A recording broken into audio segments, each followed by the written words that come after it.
गरमीमध्ये काहीतरी थंडक देणारा, क्रिस्पी आणि चटपटा स्नॅक पाहिजे का? तर आज घेऊन आले आहे एक सुपर इझी आणि हेल्दी रेसिपी, काकडी बोट चाट. नमस्कार मित्रांनो, मी शिवानी, तुमची फूडी फ्रेंड. तुमच्यासाठी घेऊन येत असते रोज नवीन, सोपी आणि टेस्टी रेसिपीज.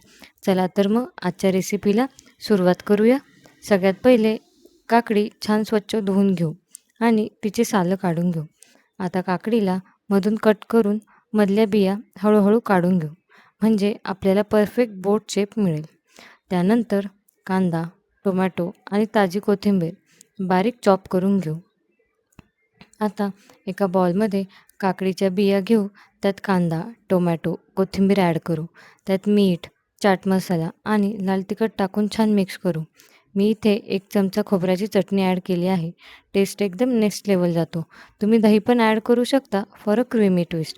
आता हे सगळं टेस्टी मिश्रण आपल्या काकडी बोटमध्ये भरू आणि वरतून कोथिंबीर आणि शेव टाकून गार्निश करू. बस, आपली हेल्दी, चटपटी आणि मस्त काकडी बोट चाट रेडी आहे. तुम्ही देखील नक्की ट्राय करून बघा आणि मला कमेंटमध्ये सांगायला विसरू नका तुम्हाला ही रेसिपी कशी वाटली. व्हिडिओ आवडला असेल तर लाईक करा, कमेंट करा आणि चॅनलला सबस्क्राईब करायला विसरू नका. भेटूया अशाच एका नेक्स्ट रेसिपीमध्ये. तोपर्यंत हॅपी कुकिंग.